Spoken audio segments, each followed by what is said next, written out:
Okay, kumusta sa ating mga subscriber? Ingat-ingat po tayong lahat sa ating mga kapwa OFW na nagtatrabaho po sa iba't ibang panig ng mundo. Kung saan man kayong bansa ngayon, ingat po tayo. At sa lugar diha sa Pilipinas, sa San Carlos, Pilar, Bohol. Amping mo tanan diha kanunay sa mga kaigsuunan, sa mga kapayintihan, mga silingan, mga kaamiguhan, basta tibok Bohol, amping tang tanan ha. Okay, sa ating mga subscriber po na nandito lagi ho sa ating YouTube channel na nagko-comment, marami pong salamat sa inyong suporta at pagtiwala na tuloy-tuloy po ang inyong pagsuporta at hindi nyo po ko talaga iniwanan. Ay, sabi ko na nga na ito si Boyeng Remulla, ito yung pag-uusapan natin ngayon, ito si Boyeng Remulla na ewan ko kung totoo kaya yan. Hala, totoo ba kaya ito? Na mayroon daw palihim na nakipag-usap itong si Boyeng Remulla dito sa mga Duterte para hindi siya mawala ng trabaho kapag sakali man magiging presidente si BP Sara. Ilagay ko lang yung yun ang yung nagsabi dyan, yung Solid North News ba yan? Yan ang sinabi? Totoo ba yan? At siyempre, hindi naman ito may balita. At siyempre, pag makarating to ni Boyeng Remulla, hindi rin ho yan pwede na hindi niya i-deny. I-deny ho yan. At alam naman natin mga Remulla, sobrang mga hudas ho ito. Ibig sabihin ba si Remulla maghuhudas kay Bongbong Marcos na gaya ng ginawa niya dito sa mga Duterte na pinahuli nila si Tatay Digong at itong si Bato de la Rosa gusto niyang ipahuli din? At ingat-ingat siya ngayon. Dahil nasa kanila pa ngayon ang kapangyarihan, paano kapag mag-iba ang presidente? Paano kung matuloy si BP Sara pagka-presidenta sa Pilipinas? Saan siya pupulutin na itong si Boyeng Remulla, mayroon ding pahaging, mayroon ding banta itong si Attorney Topacio dito sa kanya. Basahin natin yung sinabi ni Topacio patungkol dito kay Boyeng Remulla. Sandali lang ha. Hanapin natin tong sinabi niya. Loko rin talaga to si Boyeng Remulla. Anong niya? Anong papel niya doon sa sa kay Bato de la Rosa na ombudsman siya. Anong papel niya doon? Ba't nakikiipal siya doon? Sobrang ipal ni itong mga Remulla At isa pa, nandoon si John Vic Remulla nung time na yon, nung bago nawala si Bato de la Rosa. I think nagkita sila noon, nakausap. Sigurado nagkausap po yun. Bakit hindi sila Bakit hindi sila nag-usap ng maayos nito magkapatid na to? Paano lang talaga sila? To sila mga Remulla talaga. Ingat-ingat talaga dito sa mga politiko sa Pilipinas kapag ito mga Remulla ang didikit sa inyo. Wag allergic ako dito sa mga Remulla. Kasi ito si John Vic Remulla noon, nilaglag niya si Binay. Lumipat siya kay dating Pangulong Duterte. Nung panahon na yung kampanya, nung kita niya na si Binay tagilid sa kanyang kandidato sa pagka-presidente, bumalinding itong si John Vic Remulla. At ito rin si Boyeng Remulla, balingbing din ho ito. Naalala niyo yung kung naalala natin yung sa ABS-CBN, isa to sa mga birdugo sa ABS-CBN. Hanga ako noon nito si Boyeng Remulla. Itong kapwa niya itong tatay ni Meow Meow. Matindi din yun. Ilan sila diyan? Si Mike Defensor. Sino pang iba diyan? Nakalimutan ko yung mga congressman diyan. Yan si Senator Marcoleta. Yan ang mga matinik ko yan sila. Pero ito si Boyeng Remulla, isang to sa pinakabukal doon sa ABS-CBN na yon. At panahon yun ni Tatay Digong at doon siya sobrang nagpapaipal kay Tatay Digong. Kasi mayroon talagang ambisyon itong mga Remulla talaga na gusto talaga nilang maghari dito sa politika sa Pilipinas. At ito na nga ngayon, natupad ang kanilang gusto. Imagine natin, nakikita natin ngayon dalawang magkapatid. Isang DILG, nasa Department of Local Government, at itong isa, galing sa SOJ, nag-SOJ ho ito, Department of Justice, nanggaling. Nag-apply na nga ng ombudsman nung nag-retired si Martires. Siya ang in-appoint ni Bongbong Marcos. Siya na ngayon sa ombudsman. At ito na ngayon, nangingialam sa lahat. Kung saan yung nangingialam siya. Ano papel niya sa dito kay Bato de la Rosa? Wala kang pakialam doon, Rimulya. Atupagin mo yung atupagin mo tong mga flood control ngayon kung sino yung mga congressman na dapat dyan kasuhan. Sabi mo may kasuhan na may makukulong na. Na ngayon, Mayo na. Pangbihira naman tong agnas na to. Mukhang agnas na to si Rimulya, no? At ayun na nga. Totoo kayo sinabi na yun na palihim na ilalag niya dyan. Babaliktad to si Rimulya. Uy, di malayo. Nagagawin niya to kasi nako ka. 2 taon na lang mahigit. Pwede na siya ditong mag-isip na siya dito kung paano kung ma-impeach, hindi ma-impeach si VP Sara. So ito yon ang sinabi ni Topacio. Kita nyo, ilagay ko sa screen to ha. Ito. Ayan. Makita nyo yan si Topacio. At ito yung, doon sila dito, yung si Sergeant at Arms sa Senado. Dito sila nagka-problema. Paglagay tayo ng salamin para para mabasa natin ng maayos to. Okay? Basahin natin. Sige, Boyeng, daldal. Daldal lang ng daldal. Inipon ko yan para grounds for impeachment. Ako, yari ka. Okay. Ito yung sinabi pa niya. See you in a couple of years. Attorney Ferdinand Topacio may babala kay Ombudsman Boyeng Rimulya.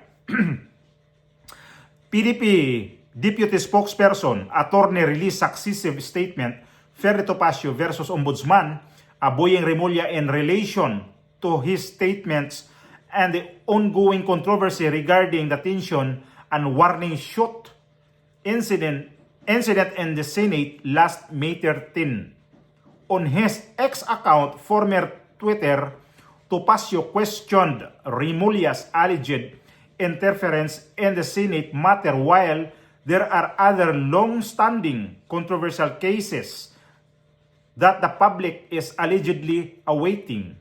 According to Topacio, Boyeng, where is Martin case?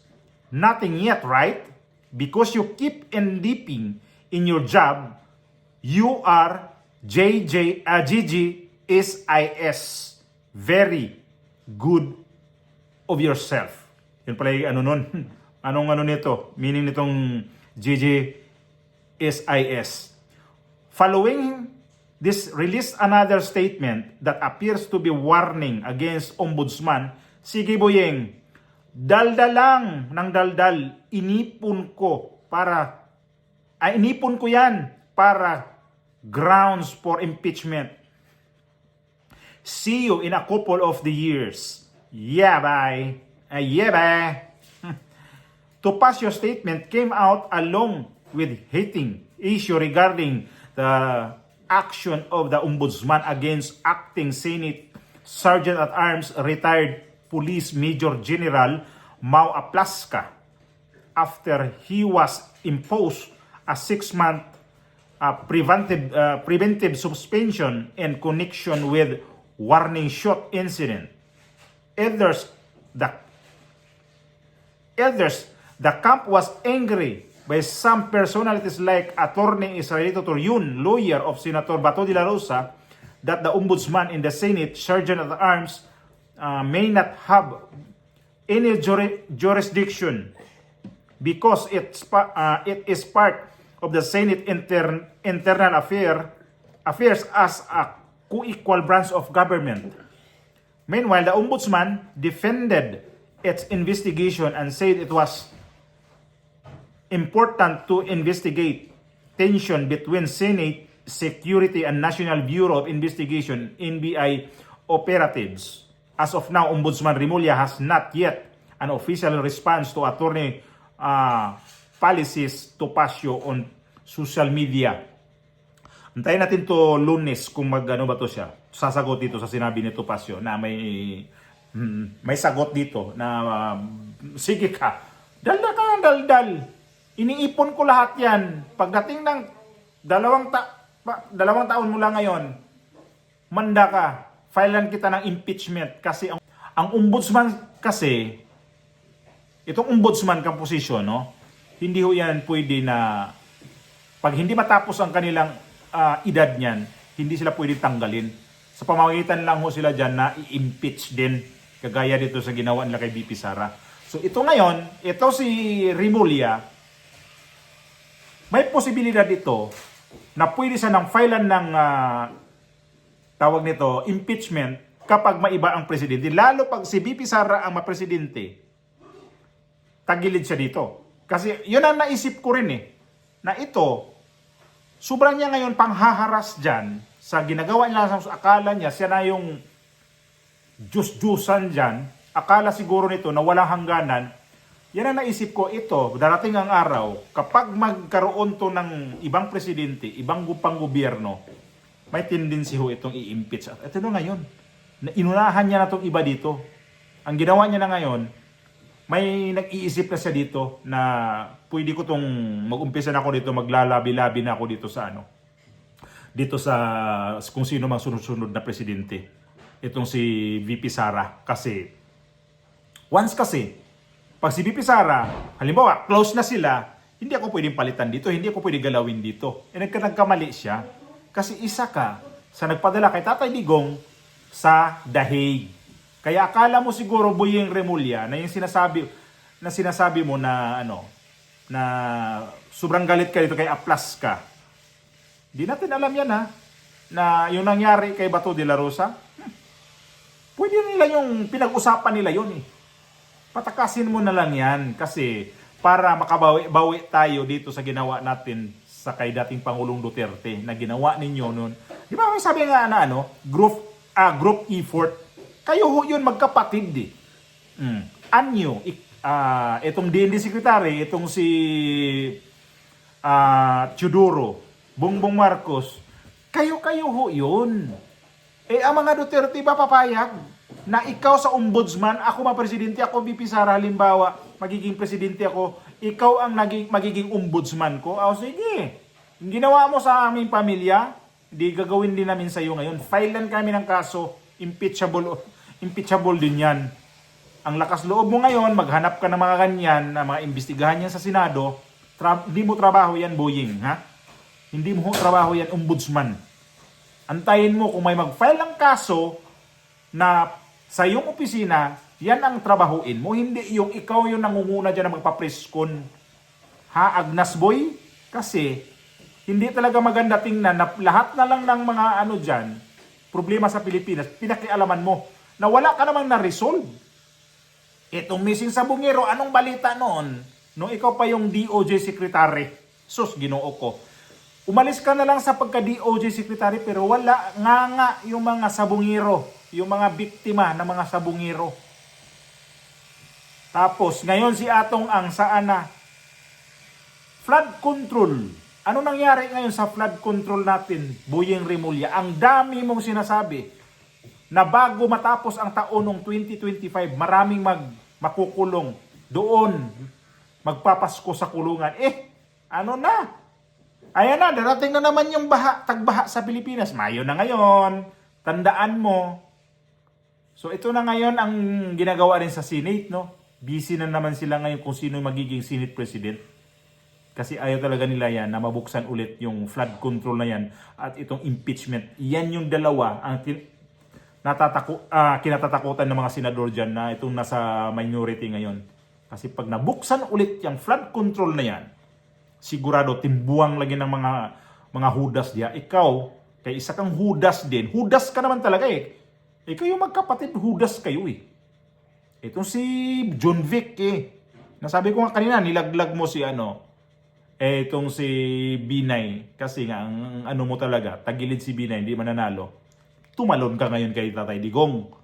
Doon ka naman sumuporta. Nung wala na si Tatay Digong, dito naman kay Marcos para kayong mga para kayong mga linta, para kayong mga aswang kung saan yung pwede yung may mga kayo, madagit doon kayo pupunta. At ito na ngayon, nagbambamba ka na, Boyeng Remulla dito kay VP Sara para naglabi-labi ka dyan kung sino yung mga close ni VP Sara dyan. So, hindi ka pwede na tumalon dito sa mga Duterte, sigurado ako dyan. At itong warning sa'yo, itong banta sa'yo ni Atty. Topacio, manda ka. Kasi pati ako, magtirik din ng kandila na sana matuloy din yan. Pag ito si VP Sara manalo, wala. Wala ka, hindi ka magtatagal dyan.